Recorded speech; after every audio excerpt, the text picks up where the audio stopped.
Chapitre 61. La parabole du cheval aimé du roi et les bienfaits de Jésus pour les pauvres. Le 4 novembre 1944. Jésus est monté sur un tas de paniers et de filins à l'entrée du jardin de la maison de la belle-mère de Pierre. Les gens s'entassent dans le jardin, et il y en a sur la grève du lac, les uns assis sur le rivage, les autres sur les barques tirées au sec. Il me semble qu'ils parlent, depuis déjà quelque temps, car le discours est commencé. J'entends. Sûrement, vous avez souvent pensé cela au fond de votre cœur, mais il n'en est pas ainsi. Le Seigneur n'a pas manqué de bonté à l'égard de son peuple, bien que celui-ci lui ait manqué de fidélité des milliers de fois. Écoutez cette parabole, elle vous aidera à comprendre.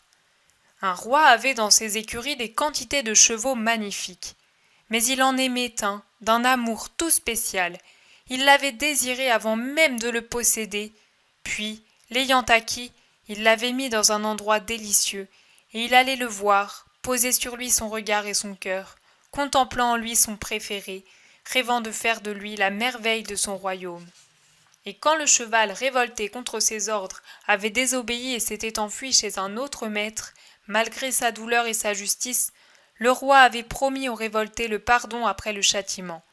Fidèle à sa promesse, il veillait de loin sur son préféré, lui envoyant des cadeaux et des gardiens qui rappelleraient son souvenir à son cœur. Mais le cheval, bien que souffrant de son exil hors du royaume, n'avait pas la constance du roi pour aimer et vouloir un pardon total. Il était tantôt bon, tantôt mauvais, mais le bien ne l'emportait pas sur le mal, c'était plutôt le contraire.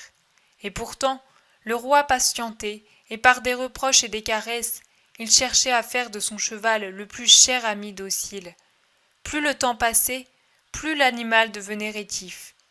Il appelait son roi, pleurait sous les fouets des autres maîtres, mais ne voulait pas appartenir vraiment au roi.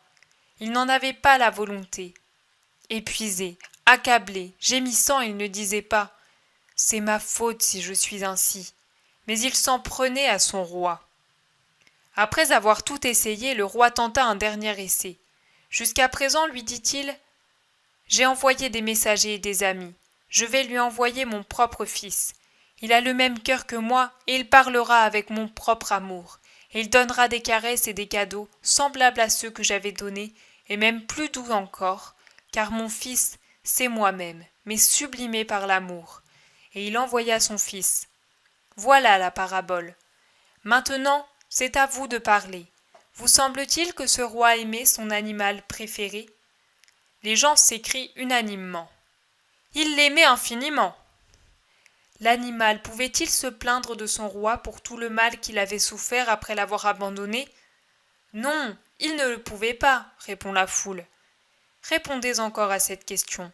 Ce cheval, comment vous semble-t-il qu'il a accueilli le fils de son roi qui venait le racheter, le guérir et le ramener dans un lieu de délices ?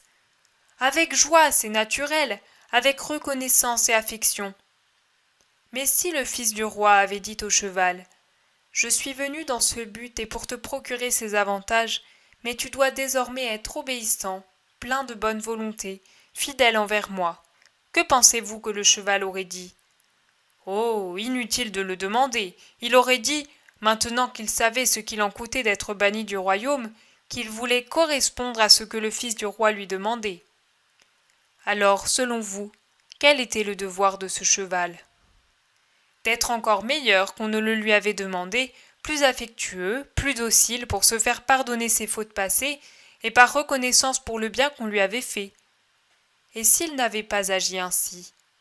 Il serait digne de mort parce qu'il serait pire qu'une bête sauvage. Mes amis, vous avez bien jugé. Agissez donc vous aussi comme vous voudriez que ce cheval l'ait fait.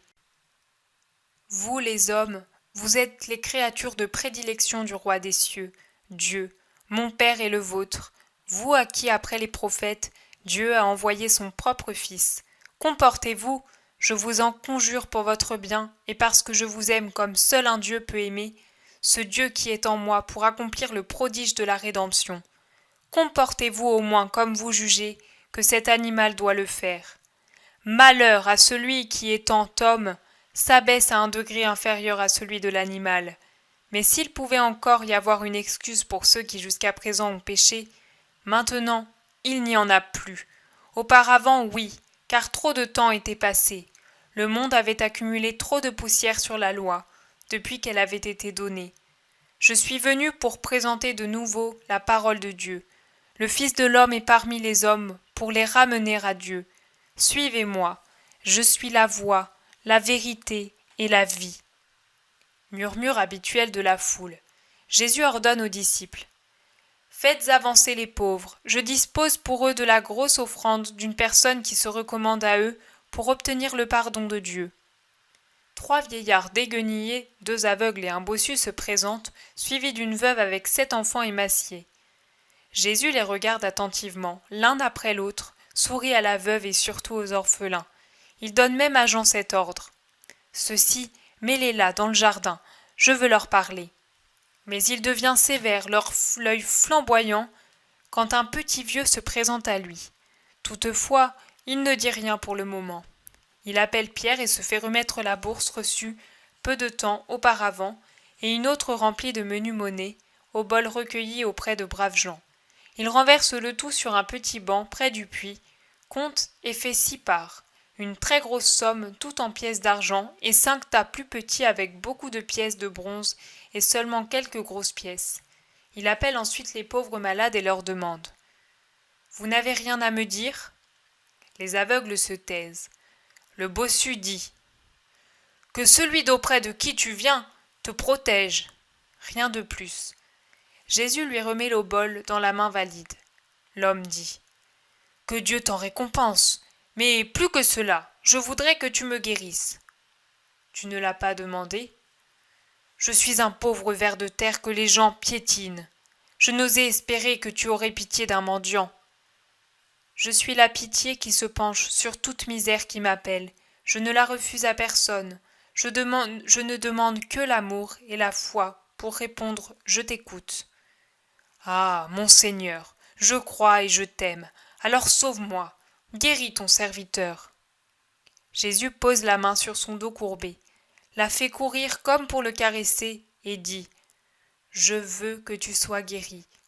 L'homme se redresse, agile et normal avec des bénédictions sans fin. Jésus donne l'obole aux aveugles et attend un instant pour les congédier. Puis, il les laisse partir.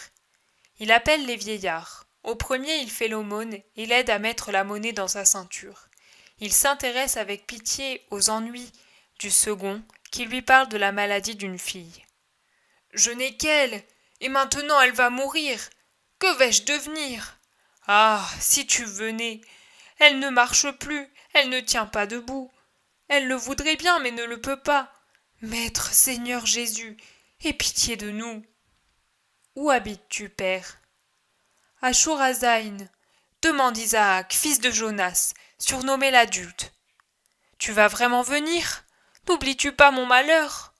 Et tu vas me guérir ma fille ? Peux-tu croire que je puisse la guérir ? Oh oui, je le crois, c'est pour cela que je t'en parle. Rentre à la maison, père. Ta fille sera sur le pas de ta porte pour te saluer. Mais elle est au lit et elle ne peut se lever depuis 3. Ah, je comprends. Oh, merci, bon maître. Sois béni, toi, et celui qui t'a envoyé. Louange à Dieu et à son Messie. Le vieil homme s'éloigne en pleurant et marche le plus vite possible. Mais au moment de sortir du jardin, il dit « Maître, tu viendras quand même dans ma pauvre maison ? Isaac t'attend pour te baiser les pieds, te les laver de ses larmes et t'offrir le pain de l'amour. Viens, Jésus, je parlerai de toi à mes concitoyens. Je viendrai, vas en paix et sois heureux. » Le troisième petit vieux s'avance ensuite. Il paraît le plus déguenillé de tous. Mais Jésus n'a plus que le gros tas d'argent. Il appelle d'une voix forte. « Femme, viens avec tes enfants. » La femme, jeune et émaciée, se présente, la tête baissée. On dirait une pauvre mère poule au milieu de ses pauvres poussins. « Depuis quand es-tu veuve, femme ? » « Cela fait 3 ans, à la lune de tiercerie. »« Quel âge as-tu ? » « 27 ans. »« Ce sont tous tes enfants ? » ?»« Oui, maître. »« Et je n'ai plus rien, j'ai tout dépensé. Comment puis-je travailler si personne ne veut de moi avec tous ces gamins ? » Dieu n'abandonne pas même le ver qu'il a créé. Il ne t'abandonnera pas, femme. Où habites-tu? Sur le lac, à 3 stades de Bethsaïde. C'est lui qui m'a dit de venir. Mon mari est mort sur le lac. Il était pêcheur. Lui, c'est André, qui rougit et voudrait bien disparaître. Tu as bien fait, André, de dire à cette femme de venir me trouver. André se rassure et murmure. L'homme était mon ami, il était bon. Il a péri sur le lac pendant une tempête. Il a même perdu sa barque. Tiens, femme, ceci t'aidera un bon moment, et puis un autre soleil se lèvera sur ton jour. Sois bonne, élève tes enfants dans l'observance de la loi, et l'aide de Dieu ne te fera pas défaut. Je te bénis, toi et les petits. Il les caresse l'un après l'autre avec une grande pitié. La femme s'en va, serrant le trésor sur son cœur. Et à moi? Demande le dernier petit vieux qui reste. Jésus le regarde et se tait. Rien pour moi, tu n'es pas juste. À elle, tu as donné 6 fois plus qu'aux autres, et à moi, rien. Mais voilà, c'était une femme. Jésus le regarde et se tait. Vous tous, regardez si c'est juste. Je viens de loin parce que l'on m'a dit qu'ici on donne de l'argent, et puis voilà, je vois qu'il y en a qui on donne trop, et à moi rien, un pauvre petit vieux malade, et il veut que l'on croie en lui. Vieil homme, tu n'as pas honte de mentir ainsi? La mort approche pour toi, et tu mens. Tu cherches à voler ceux qui ont faim. Pourquoi veux-tu voler à des frères l'obole que j'ai prise pour la distribuer aux petits avec justice? Mais moi, tais-toi. Mon silence et ma façon d'agir auraient dû te faire comprendre que je savais à qui j'avais affaire, et tu aurais dû rester silencieux comme moi. Pourquoi veux-tu que je te couvre de honte? Je suis pauvre? Mais non, tu es un avare et un voleur. Tu vis pour l'argent et pour l'usure. Je n'ai jamais pratiqué l'usure, Dieu m'en est témoin. N'est-ce pas de l'usure, et même des plus cruelles, que de voler ceux qui sont réellement dans le besoin? Va, repens-toi, pour que Dieu te pardonne. Je te jure, tais-toi! Je te l'ordonne. Il est dit, il ne faut pas faire de faux serments. Si je ne respectais pas tes cheveux blancs, je te fouillerai et je trouverai sur toi ta bourse remplie d'or, ton vrai cœur. Va-t'en. Voyant son secret découvert, le vieillard part tout honteux, sans insister, au ton de voix de Jésus. La foule le menace, le raille et le traite de voleur. Taisez-vous! S'il est, lui, sorti du droit chemin, ne l'imitez pas. Il manque de sincérité, c'est un malhonnête. Vous, en l'insultant, vous manquez à la charité. Il ne faut pas insulter son frère qui a péché. Chacun a son péché. Personne n'est parfait excepté Dieu. J'ai dû lui faire honte parce qu'il n'est jamais permis d'être voleur. Jamais, et surtout pas envers les pauvres. Mais seul le Père sait combien j'ai souffert de le faire. Vous aussi devez éprouver de la souffrance de voir un Israélite manquer à la loi en cherchant à faire tort aux pauvres et à la veuve. Ne soyez pas cupide, que votre trésor soit votre âme, et non pas l'argent. Ne faites pas de faux serments, que votre langue soit pure et honnête, comme vos actes. La vie n'est pas éternelle, et l'heure de la mort approche. Vivez de telle façon qu'à l'heure de la mort, votre âme puisse être en paix, dans la paix de celui qui a vécu en juste. Rentrez chez vous. Pitié, Seigneur, mon fils que voilà est muet à cause d'un démon qui le tourmente.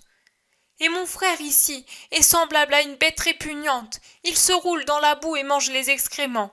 C'est un esprit malin qui le pousse à ces gestes immondes en dépit de sa volonté. Jésus va vers le groupe qui l'implore. Il lève les bras et commande. Sortez de ces personnes! Rendez à Dieu ces créatures! Au milieu de cris et de clameurs, les 2 malheureux sont guéris. Les femmes qui les conduisaient se prosternent en bénissant. Rentrez chez vous et soyez reconnaissants à Dieu, que la paix soit avec vous tous. Allez. La foule s'en va en commentant les faits. Les 4 disciples se serrent auprès du Maître. Mes amis, en vérité je vous dis que tous les péchés se trouvent en Israël et que les démons y ont établi leur demeure. Il n'y a pas que les possessions qui rendent les lèvres muettes et qui poussent à vivre comme une bête en mangeant les ordures. Mais les plus réelles et les plus nombreuses sont celles qui ferment les cœurs à l'honnêteté et à l'amour et en font une sentine de vice immonde. Ô mon Père. Jésus accablé s'assied. Tu es fatigué, maître? Pas fatigué, mon Jean, mais désolé par l'état des cœurs et le peu de volonté à se corriger. Je suis venu, mais l'homme, ô mon Père. Maître, moi je t'aime, nous tous nous t'aimons. Je le sais, mais vous êtes si peu nombreux, et mon désir de sauver est si grand. Jésus a pris Jean dans ses bras et met sa tête contre la sienne. Il est triste. Autour de lui, Pierre, André et Jacques le regardent avec amour et tristesse. La vision s'arrête là.